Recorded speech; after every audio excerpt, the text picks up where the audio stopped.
University in the Department of Sociology, and I apologize to you for not being able to be here for the paper, which I've called Globalization, Alienation, and the Loss of Other-Wiseness. Since you have the paper or hear the paper, what I'm going to do now is simply overstress some of the points in the paper under rather dogmatic titles. As I say, I'm going to put things in the form of a set of denials, if not denunciations. So my first point is that we should still talk about capitalism rather than globalism or globalization. We must, of course, talk about globalization, but I think it's important to remember that globalization is yet another recoding of capitalism. From that point of view, I'm also trying to salvage Marx, if not Marxism, communism, on the ground that Marx really unavoidable observation about capitalism is its power, or indeed it has all the power there is of power, to endlessly recode itself. It doesn't ever go out of business. Now, I need to put these remarks in this way, in this sort of way of denunciation, because of the omnipresence and fashionability of postmodernist accounts of globalization, which seem to me to read off capitalism in the easiest place of all. Namely, they read it off from the level of culture or superstructure, or I would say on the level of superficiality. At that level, it's much easier to celebrate globalization as a deepening of diversity and difference, if not of polyversity. Now, from my point of view, that's a wholly consumptive view of capitalism, and it's one that has been promoted very strongly by ourselves, Canadians. Most people will absorb this view through Baudrillard and Jameson, but Baudrillard is in fact an early reader of McLuhan, and it's McLuhan who gave us the global village, who gave us globalization, if you like. The other figures who've strongly promoted that are Jameson in the States, and back home, Arthur and Mary Louise Croker, who are up at Montreal, have written very strongly about consumptive capitalism, but taken it in the mode of disease, of cancer. So I'm pointing to the matter that if we take what is really a superficial reading just off the top, some of the effects of globalism, it's much easier to be happy in the way that negative people are happy about dumping the weight of previous thought and generations and authority and institutions. The dumping act turns off trying to make what's the opposite of the consumptive view of capitalism, and really the Marxist view of capitalism is the productivist view, I'll call it that. Again, going back to Baudrillard's naughty for saying that productivist view of capitalism really is the old man's view, and it's not with it. It doesn't see where post-capitalism is going. Buried in that claim is that not to see where post-capitalism is going means that you can forget about socialism as the intervening variable in what might have moved capitalism from capitalism to post-capitalism. Now, I just want to give two reminders to those who enjoy the postmodernist view of late capitalism.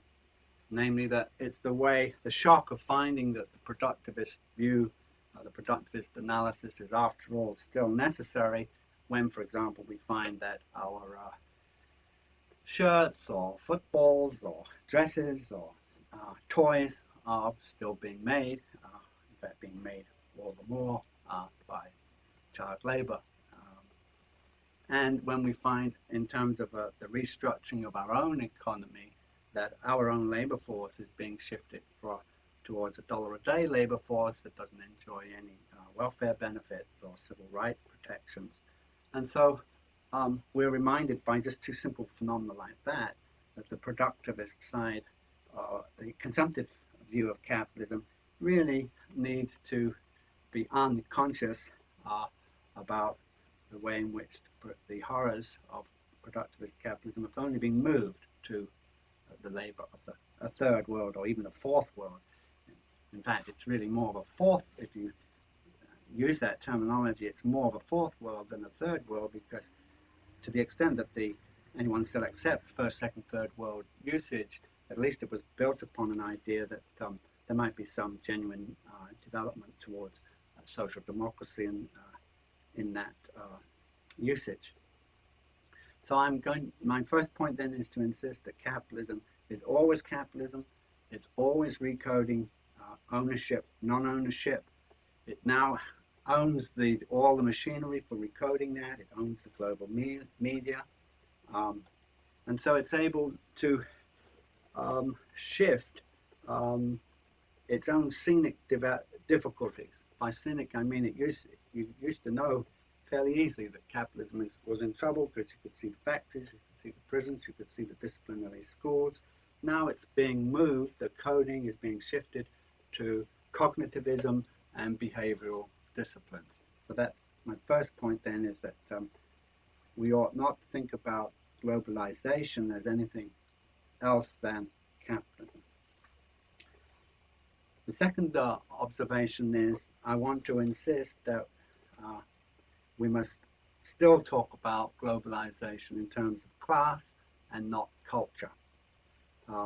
Again, this is resisting a postmodern analysis of the culture of late capitalism and globalization.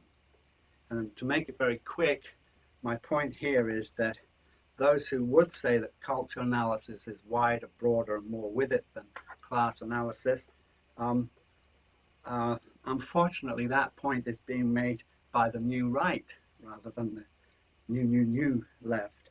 Namely, it's the point about cultural diversity, which is an obvious throw-up from globalization, labor migration, political refugees, socioeconomic refugees, etc., that swarm around the globe looking for home, looking for work, and putting a pressure on the more or less liberal societies to which they hope to be admitted.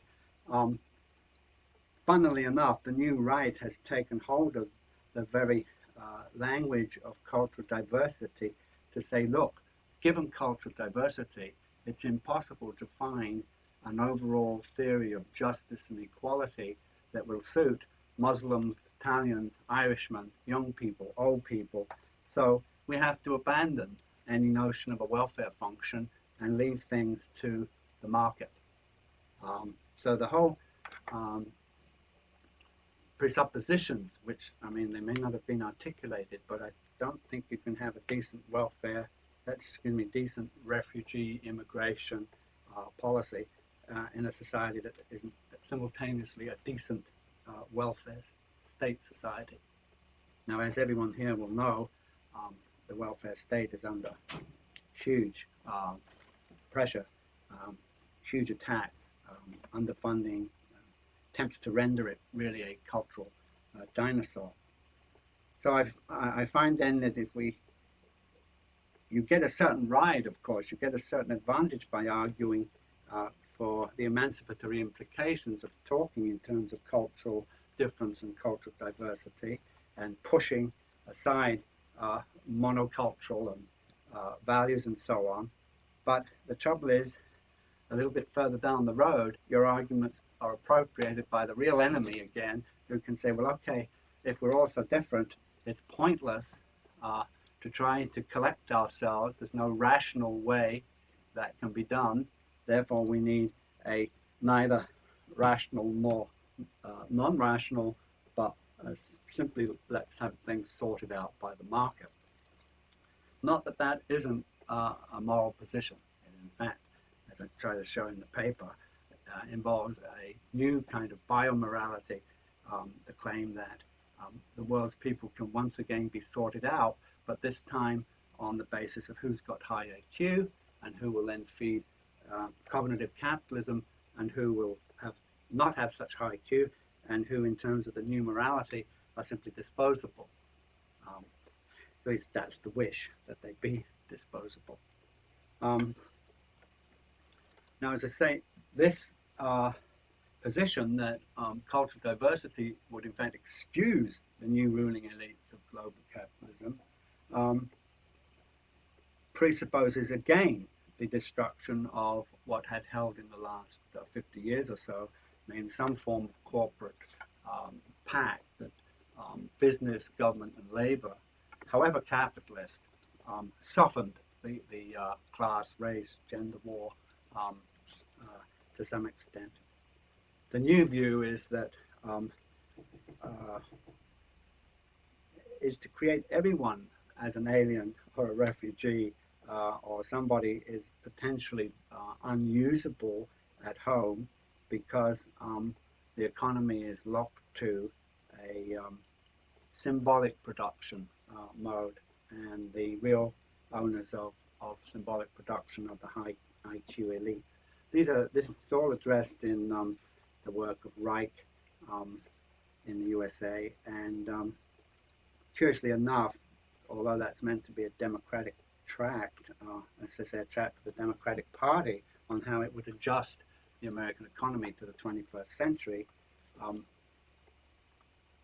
what's wrong with just it's built into the titling to suggest that it looks like a good thing to gear up for an abstract future like the 21st century, but in fact when the 21st century turns out to be more of the same, but not more of the same, it's not more of 20th century capitalism, it's more of 19th century capitalism, because the 20th century capitalism only for a very brief time, to the extent that the welfare compact held, modified its 19th century Darwinian form. So that's another way of trying to argue that the plights of peoples who are increasingly excluded from global capitalism is very, very severe. Severe because you're not allowed to talk in terms of class, you're not allowed to talk in terms of production, and you're not allowed to talk in terms of a welfare function that might embrace and bring in everyone.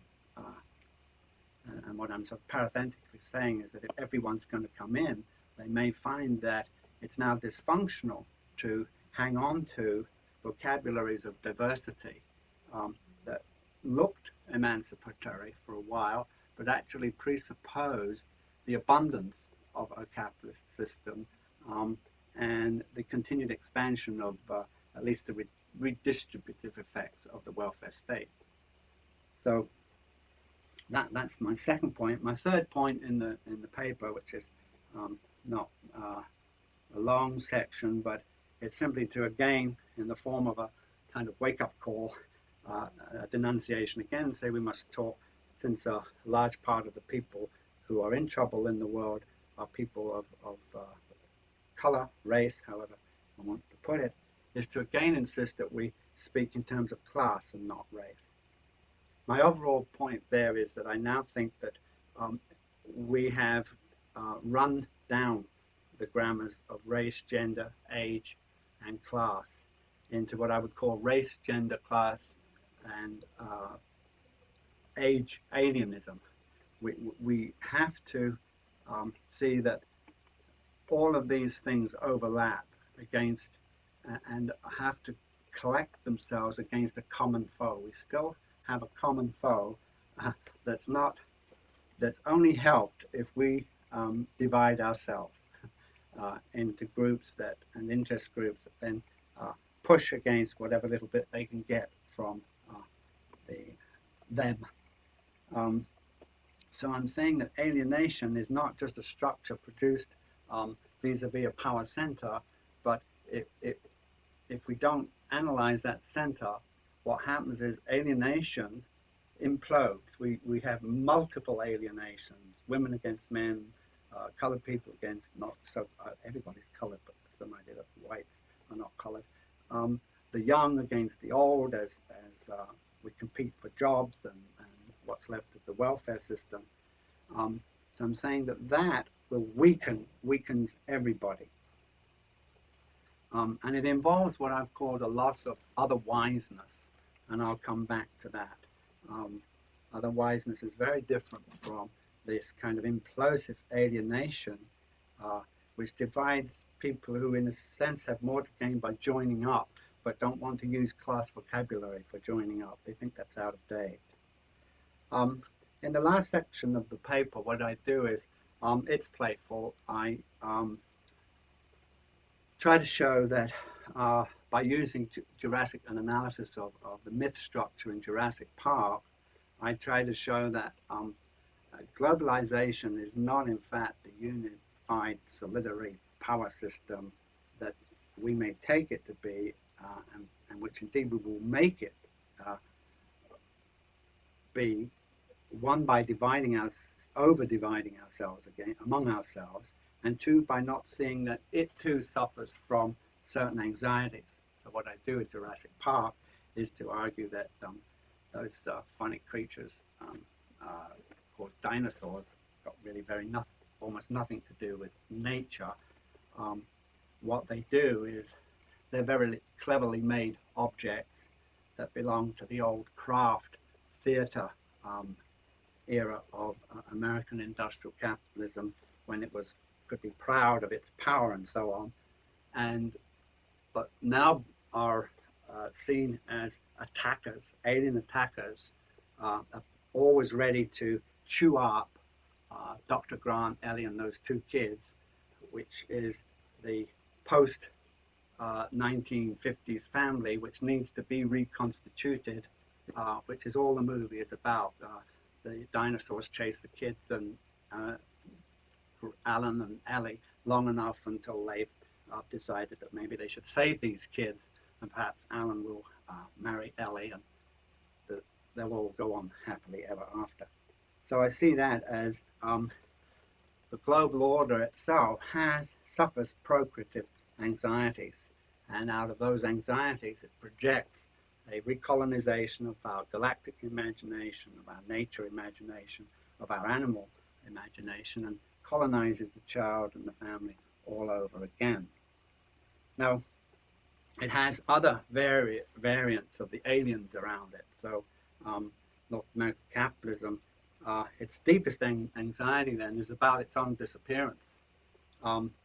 That creates a really high anxiety in the middle class, because the middle class have, curiously enough, the most to lose. They're also the most white, so anything that's alien, refugee, black, welfare dependent, is an absolute horror for those people, and they will then be sucked back into two forms of things, or two or three forms: populist politics, governmental tax withdrawals, or white trash countercultural forms. Let's kill them, let's get rid of them, let's get back to war, let's get things straightened out again. And in that kind of atmosphere, immigrants and refugees really do have a very difficult time. Overall, then, we're living in a time, as I see it, where we're re-challenged to find a vocabulary of other-wiseness. By other-wiseness, I mean that we have to learn to see that we can't truly become ourselves unless we help others, think with others, and put this, not a matter of sentimentality, it's a matter of putting between ourselves and others the kind of arrangements we've had in the welfare state. We now have to, with the collapse of left-right vocabularies for that, I think we now try to talk about the creation of civic institutions. But these civic institutions are not simply socio-economic, they're deeply moral. The matter is that they involve what turns up in endless polls. Whenever people are asked, it's very clear that if they're asked, their answer always is that they are willing to help one another, to pay taxes for helping one another, given the complexity of one society, can't always help directly. But that is the position, the citizen position that's most under attack in the media itself. I think the biggest problem we have at the moment is the way that the new right media feels is so anomic that it can play at creating the left's own language and then simultaneously parody it, dump it, and say, well, you see, there really is no other way to go on than the way we are now going on in the name of globalism, in the name of the market, and indeed in the name of the naturally economic soul of human beings. So those are the points that I have made. Thank you. Then now you